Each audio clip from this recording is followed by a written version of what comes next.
किंतु हिरण्यकशिपु तो स्वयं को भगवान मनवाने पर अड़ा हुआ है। देखना यह है कि अपनी इस हार का वो किस प्रकार सामना करता है।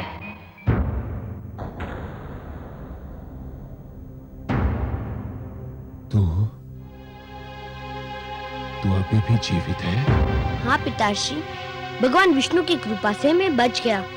किंतु मैं आपसे ये पूछता हूँ कि आपके आज्ञा अनुसार मेरा वध हो जाता तो क्या आप मुझे पुनर्जीवित कर सकते थे?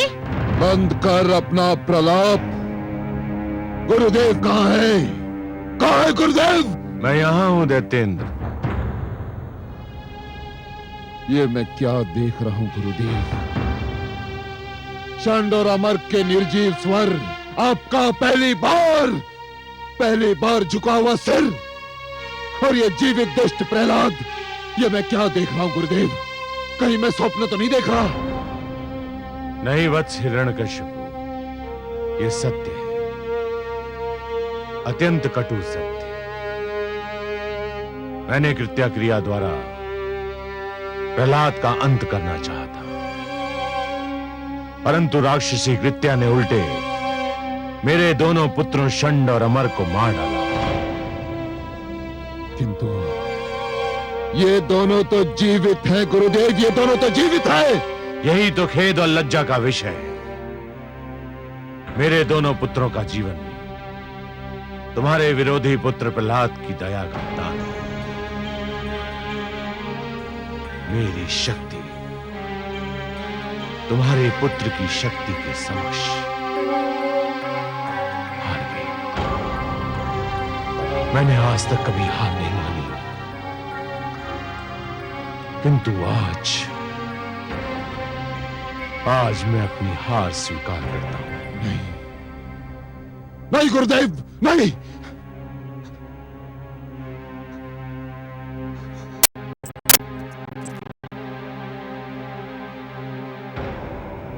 ये नहीं हो सकता, ये नहीं हो सकता। मैं ऐसा नहीं होने दूंगा,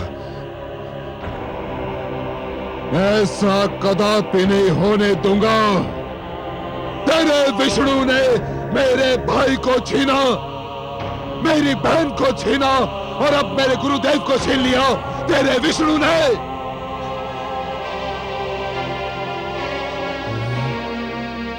अब तक केवल इसलिए बचता रहा क्योंकि मैंने तेरे वध का कार्यभार दूसरों को सौंपा। क्योंकि मैं तेरे रक्त से अपने हाथ नहीं रंगना चाहता था, किंतु अब ये अशुभ कार्य मुझे स्वयं करना होगा। नहीं, स्वामी छोड़ दीजिए मेरे पुत्र को। हट जाइए, नहीं स्वामी, हट जाइए।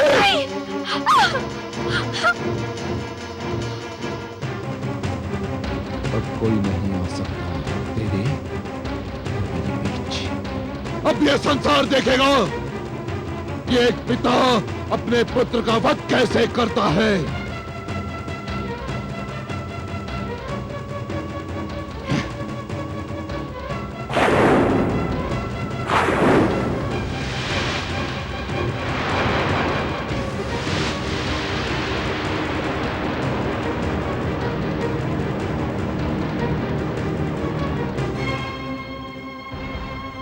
अब मैं इस आसुरी खड़क से तेरा शीश उतारूंगा। सारे संसार में घुमाया जाएगा तेरा शीश, ताकि संसार में जो भी विष्णु भक्त बचा है तेरा कटा हुआ शीश देखकर विष्णु का नाम भूल जाएगा। मैं यहां बैठे सबको चेतावनी देता हूं कि कोई मेरे और इस दुष्ट के बीच आने का साहस न करे। हे आदरणीय पिताश्री, मेरे और आपके बीच तो कोई बहुत पहले से आरंभी से उपस्थित है। कौन है वो? मेरे श्री विष्णु भगवान। नहीं प्रहलाद, कहाँ है वो? मुझे क्यों नहीं दिखाई देता? आप अपने मन से झूठा अहंकार हटा दीजिए, वे आपको भी दिखाई दे जाएंगे। झूठ बोलता है तू, झूठ बोलता है। तेरे विष्णु में इतना साहस नहीं कि वो मेरे भगवान हिरण्यकशिपु के समीप आ सके। समीप नहीं पिताश्री, वे तो आपके भीतर भी है, बस आप देखने का प्रयत्न नहीं करते। तू रोक ले अपनी जीभ, रोक ले, अन्यथा सबसे पहले मैं तेरी जीभ काट कर फेंक दूंगा, जिस पर तू बार बार मेरे भ्राताश्री और बहन के हत्यारे का नाम ले रहा है। आप जीभ काट देंगे तो मैं मन ही मन उनका नाम लूंगा। मेरे विष्णु के लिए स्मरण ही पर्याप्त है। वे हर मन में है, कण कण में है। अच्छा, तो तेरा विष्णु तेरे मन में है, हर कण में है।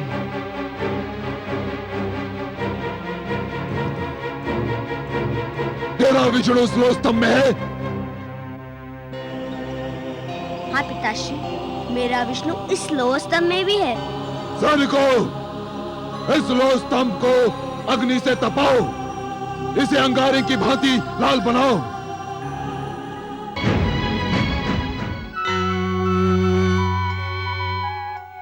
विष्णुलोक में आपका स्वागत है आदि प्रजापति। हे लक्ष्मी नारायण, रोकिए, इस नरसिंहार को रोकिए, नहीं तो अनर्थ हो जाएगा। आप ही कोई उपाय बताइए ब्रह्मा जी। मेरी समझ में नहीं आ रहा है। मैंने प्रहलाद के भाग्य लेख में उसे हिरण्यकशिपु के हाथों मारा जाना नहीं लिखा है। दूसरी ओर मैंने हिरण्यकशिपु को भी ऐसा वरदान दे रखा है कि वो मर नहीं सकता। इसीलिए मैंने सदैव यही कहा है हे ब्रह्मा, कि वरदान देने से पहले यह अवश्य सोच लेना चाहिए कि वरदान किसे दिया जा रहा है, क्यों दिया जा रहा है। जिसे यह वरदान दिया जा रहा है वो व्यक्ति इस वरदान का पात्र है भी या नहीं, और यदि है भी तो क्या वो उस वरदान का उचित उपयोग करेगा या नहीं। वो उस वरदान को आत्म सुख का उपहार मानेगा या दूसरों को दुख देने का शस्त्र। हे ब्रह्मा, जिस प्रकार शिशु के हाथ में खड्ग थमा देना अनदेखे संकट को निमंत्रण देना है, उसी प्रकार एक दुष्चरित्र व्यक्ति को वरदान दे देना अपने लिए और सृष्टि के लिए घातक घटनाओं को निमंत्रण देना है। आप सत्य कहते हैं, पर धनुष से बाण निकल चुका है। वरदान तो मैं दे चुका हूं, अब क्या हो सकता है। आपको कुछ तो करना ही होगा। मेरे वरदान के अनुसार हिरण्यकशिपु न दिन में मर सकता है, न रात में, न घर के भीतर मर सकता है, न घर के बाहर, न धरती पर मर सकता है, न आकाश में, न कोई पशु से मार सकता है, न मानव अथवा देवता, न कोई अस्त्र उसकी मृत्यु का कारण बन सकता है, और न ही शस्त्र।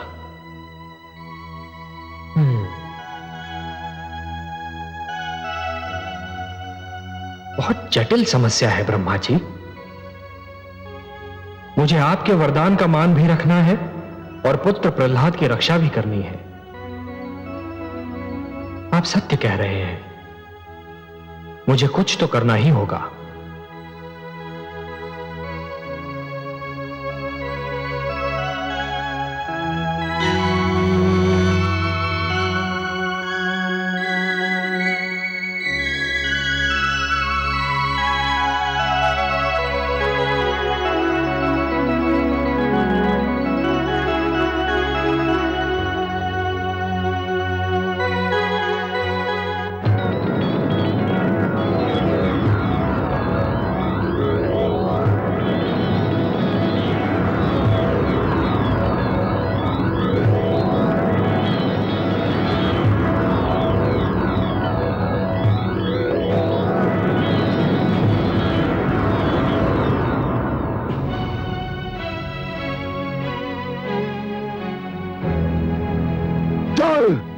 नहीं स्वामी, मत ले जाइए मेरे लाल को, छोड़ दीजिए उसे, क्षमा कर दीजिए, मत ले जाइए उसे, क्षमा कर दीजिए स्वामी, मत ले जाइए, मत ले जाइए, मत ले जाइए।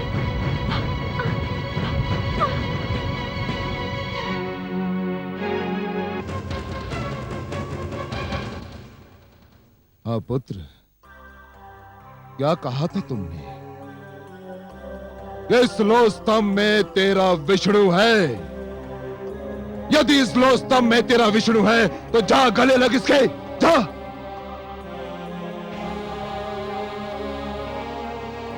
आगे बढ़ दुष्ट, अपने विष्णु का आलिंगन कर, जा। जो आज्ञा पिताश्री, आपका आशीर्वाद चाहिए। ओम नमो भगवते वासुदेवाय। ओम नमो, ओम नमो।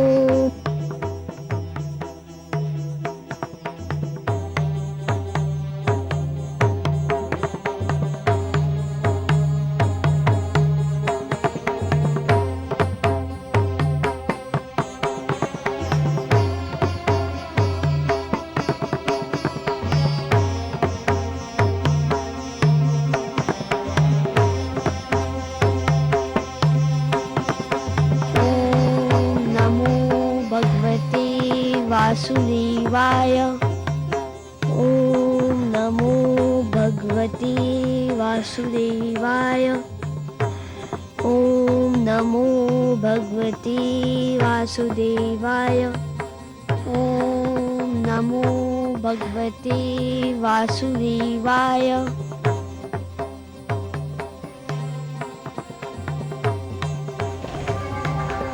मैं अपने विष्णु के गले लग गया पिताश्री। धूर्त कपटी, अवश्य तेरे पास मायावी शक्तियां हैं जिसकी सहायता से तूने इस लो स्तंभ को ठंडा कर दिया। सैनिकों, बांध दो इसे इसी खंबे से। आज मैं इसके प्राण लेकर ही दम लूंगा। बांध दो इसे।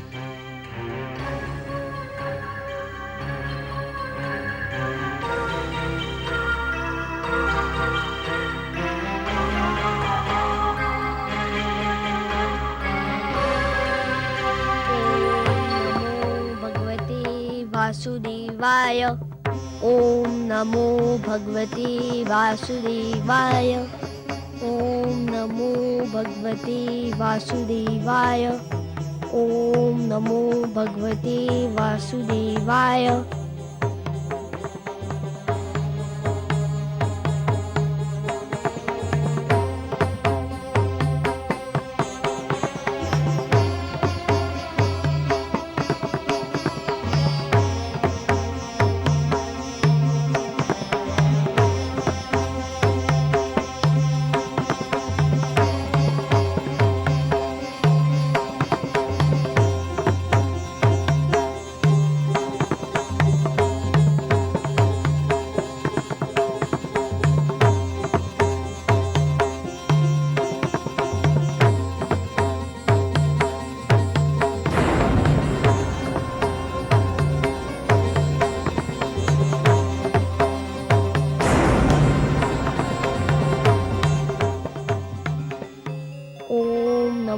भगवते वासुदेवाय।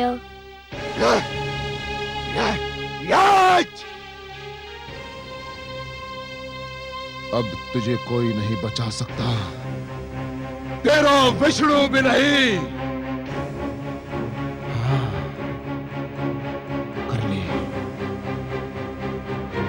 कर ले अपने विष्णु का मन भर के स्मरण कर ले। यदि तेरे कथनानुसार इस स्तंभ में विष्णु है तो उसे कह कि वो बाहर निकलकर तुझे दर्शन दे और तेरे वध का दृश्य भी देखे। तो जीवित नहीं बचेगा प्रहलाद, अब तू जीवित नहीं बचेगा।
कौन है तू?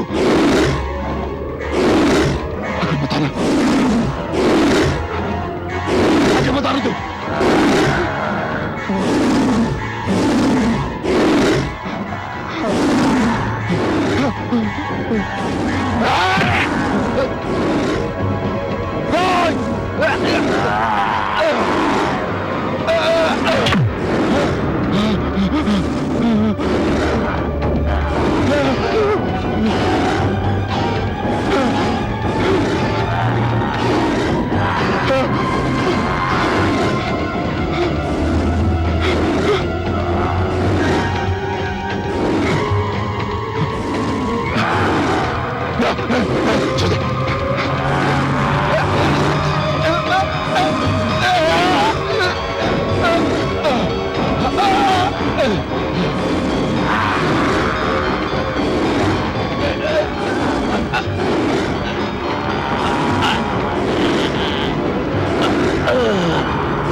छोड़ दे मुझे, छोड़ दे। कौन है तू? मैं तेरी मृत्यु हूं धूर्त, तेरा काल। नहीं, ये नहीं हो सकता। मैं नहीं मर सकता। मैं भगवान हिरण्यकशिपु हूं। मैं नहीं मर सकता। क्यों नहीं मर सकता दुष्ट? क्या तूने किसी माता के गर्भ से जन्म नहीं लिया है? ब्रह्मा जी ने मुझे वरदान दिया है। क्या वरदान दिया है? कि ना मैं दिन में मर सकता हूं, न रात्रि में। तो देख दुष्ट, इस समय ना दिन है ना रात्रि, ये संध्या काल की बेला है।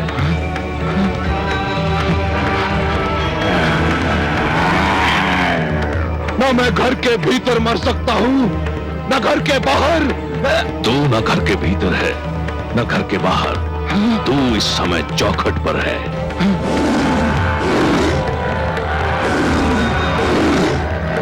ब्रह्मा जी ने कहा था कि ना मैं धरती पर मर सकता हूं, आकाश में। ब्रह्मा ने सत्य कहा था। देख तू इस समय ना धरती पर है ना आकाश में, तू धरती और आकाश के मध्य मेरी गोद में है। और क्या कहा था भाग्य विधाता ने? उन्होंने कहा था कि ना मुझे पशु मान सकता है न मानव। मुझे ना कोई पशु मानेगा ना मानव। मैं आधा नर और आधा सिंह, मेरा नाम नरसिंह है। और क्या कहा था?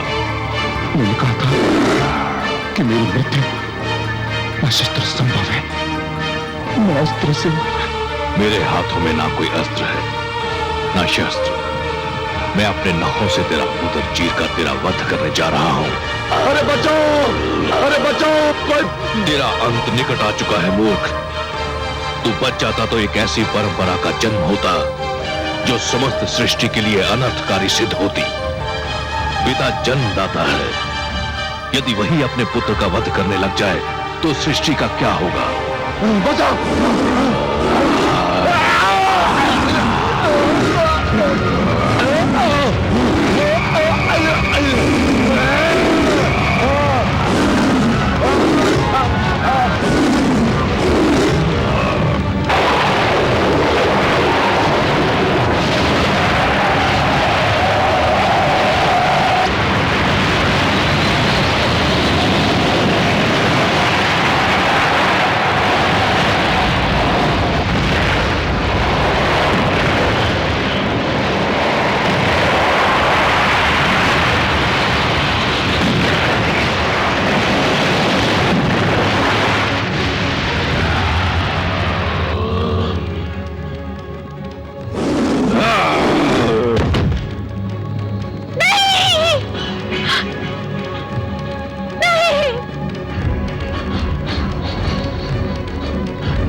पापी, महापापी, अधर्मी, तूने मेरे भक्तों, संतों, महात्माओं और सत्य के पथ के पथिकों का जीवन संकट में डाल दिया था। मेरी ही इच्छा से प्रहलाद जैसे भक्त का जन्म असुर कुल में हुआ, ताकि तेरे अभिमान को तेरा ही रक्त ललकारे और संसार को यह ज्ञान भी हो कि असुरों में भी महापुरुषों का जन्म संभव है। हे नराधम, तूने ब्रह्मा से छल द्वारा एक वरदान क्या मांग लिया? तूने वास्तव में यह समझ लिया कि तुझे मृत्यु से मुक्ति मिल गई। मूर्ख, परमेश्वर के अतिरिक्त जन्म और मृत्यु के चक्र से कोई मुक्त नहीं है। तेरे मन में यह भ्रम समा गया कि तू श्रेष्ठ है, तू सर्वशक्तिमान है। हे दुर्बुद्धि, हे दुर्मते, केवल ईश्वर श्रेष्ठ है। ईश्वर, केवल ईश्वर सर्वशक्तिमान है, केवल ईश्वर सर्वशक्तिमान है।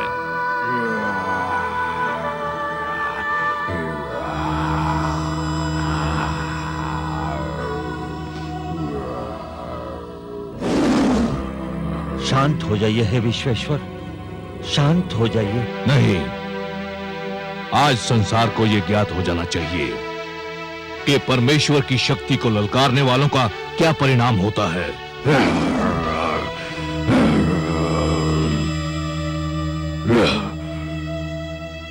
हे जनार्दन, हे लक्ष्मीपति, दुष्ट हिरण्यकश्यप अपने परिणाम को पहुंच गया है।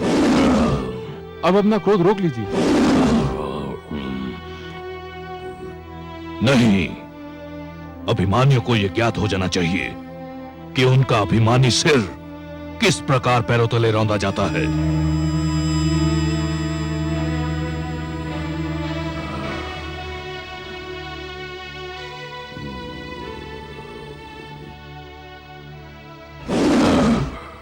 हे वासुदेव, आपने न्याय कर दिया है। हिरण्यकशिपु के शरीर के साथ उसका अभिमान भी ठंडा पड़ चुका है। अब अपने प्रकोप को समेट लीजिए, नहीं तो समस्त सृष्टि उसकी चपेट में आ जाएगी। इस पापी ने स्वयं को ईश्वर कहा था, स्वयं को सर्वशक्तिमान कहा था, मेरे भक्तों को कष्ट दिया था। देख ले, आज समस्त संसार देख ले कि स्वयं को ईश्वर कहने वाले, स्वयं को सर्वशक्तिमान मानने वाले किस प्रकार धूल में मिला दिए जाते हैं।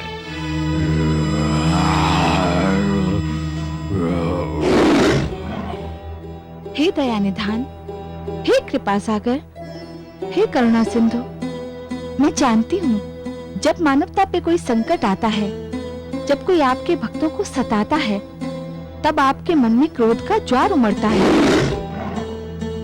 परंतु हे सर्वेश्वर, आपके भक्तों के शत्रु को आपने अपने हाथों से मारा है। अब तो आप शांत हो जाइए। कैसे शांत हो जाऊं? अधर्म को कैसे सहन कर लूं? अधर्म मेरे समक्ष मृत पड़ा है और अधर्म को तो मैं मृतक रूप में भी नहीं देख सकता।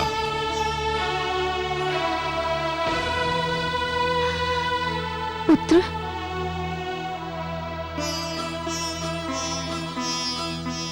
पुत्र, इनके क्रोध का कारण है तुम्हारा कष्ट।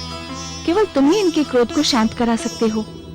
यदि इनका क्रोध शांत नहीं हुआ तो प्रलय आ जाएगी, सारी सृष्टि संकट में पड़ जाएगी। आओ पुत्र। ओम नमो भगवते वासुदेवाय।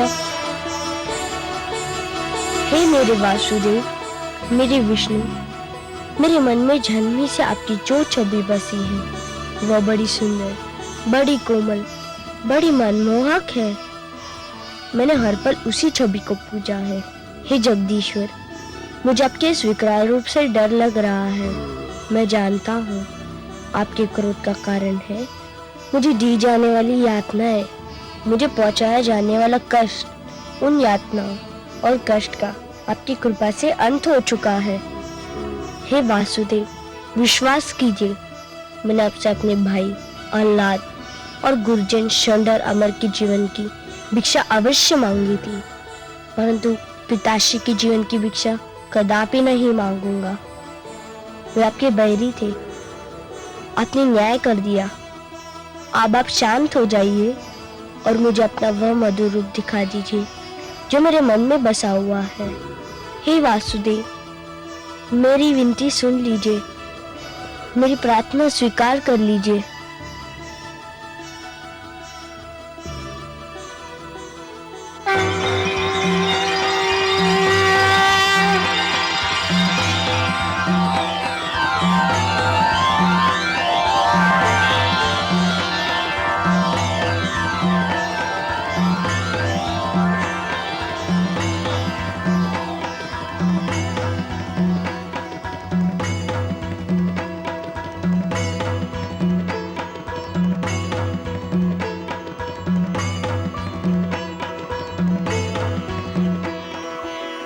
तुम धन्य हो पुत्र,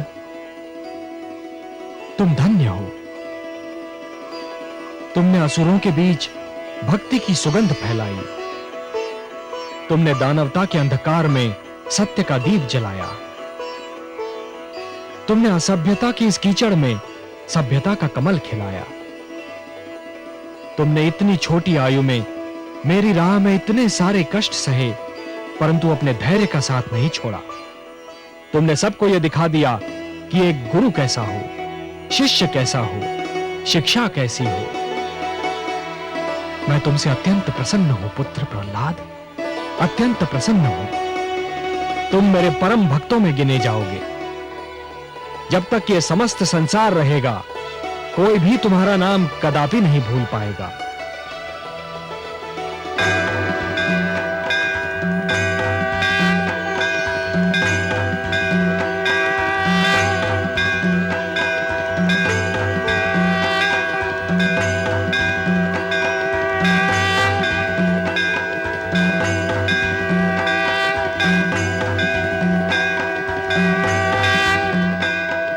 पद्मनाभ, हे वासुदेव, आपको कोटि कोटि प्रणाम।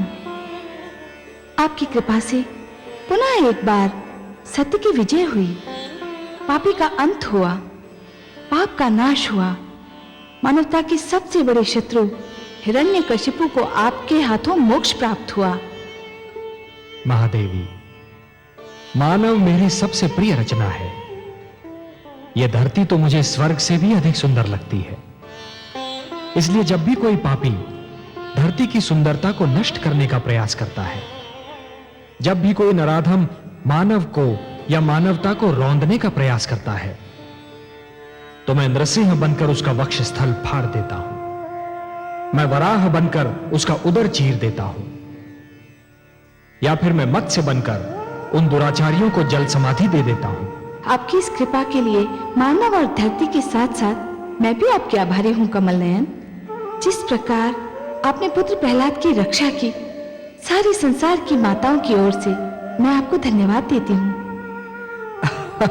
महादेवी, जिस प्रकार संतान को दूध पिलाने के लिए किसी माता को धन्यवाद नहीं दिया जाता, जिस प्रकार परिवार का पालन पोषण करने के लिए पिता को धन्यवाद नहीं दिया जाता, और जिस प्रकार फल देने के लिए वृक्ष को धन्यवाद नहीं दिया जाता, उसी प्रकार अपने भक्तों की रक्षा करने के लिए मेरा भी धन्यवाद देने की कोई आवश्यकता नहीं है महादेवी। मैं तो पिता हूं, सर्वेश्वर हूं, और यह समस्त विश्व मेरा परिवार है। भक्त प्रहलाद तो मेरा एक महान भक्त है महादेवी, और अपने भक्तों से मैं इतना अधिक प्रेम करता हूं कि कदाचित स्वयं अपने आप से नहीं करता। सत्य है कमल नयन, इसीलिए तो हिरण्यकशिपु पर आपके क्रोध का स्मरण करके मुझे अभी भी रोमांच हो रहा है। महादेवी, एक पापी, एक अत्याचारी कभी भी मेरी दया का पात्र नहीं हो सकता। हिरण्यकशिपु के पापों का घड़ा मेरे भक्तों से रक्त से भर रहा था। कोई भी दिन ऐसा नहीं था जिस दिन उसने मेरे भक्तों की हत्या न की हो। जिस क्रूरता से उसने विष्णु नाम के बालक की हत्या कर दी, उसी क्रूरता से मैंने भी उसका वध कर दिया। आपको उस पापी के लिए कैसा भयानक रूप धारण करना पड़ा था? महादेवी, अपने भक्तों की रक्षा करने के लिए मैं कोई भी रूप धारण कर सकता हूं। जैसे आज नृसिंह अवतार धारण करके मैंने उस पापी हिरण्यकशिपु का वध कर दिया, जो स्वयं अपने ही पुत्र का वध करना चाहता था, केवल अपने पाखंड की रक्षा करने के लिए। अपने स्वार्थ, अपनी महत्वाकांक्षा के सामने वो ना तो राजधर्म को निभा पाया, न एक पति के धर्म को, और ना ही पिता के धर्म को। मैंने उसके वंश में प्रहलाद जैसे बालक को जन्म दिया। प्रहलाद, जिसका मुखमंडल देखकर स्वयं अत्याचार को भी दया आ जाए। परंतु हिरण्यकशिपु को दया नहीं आई महादेवी। महादेवी, यह धरती मैंने ऐसे अत्याचारियों के लिए नहीं बनाई। यह धरती मैंने ऐसे हत्यारों के लिए नहीं बनाई। इस धरती की सुंदरता धमाके से उजाड़ने के लिए मैंने नहीं बनाई महादेवी। इसलिए आज मैं यह पुनः घोषणा करता हूं, परित्राणाय साधूनाम विनाशाय च दुष्कृताम धर्म संस्थापनार्थाय संभवामि युगे युगे। जब जब धर्म पर संकट आएगा महादेवी, और ये दुष्ट जन महात्माओं को कष्ट पहुंचाएंगे, तब तब धर्म की रक्षा करने में आऊंगा, धरती और मानवता की रक्षा करने में आऊंगा और हर युग में आता रहूंगा। होना ही था एक दिन अभिमानी का नाश, अंधियारा हारा सदा, जीता सदा प्रकाश। अहंकार जब कर गया अपनी सीमा पार, भक्तों के हित में किया दुष्टों का संहार, दुष्टों का संहार।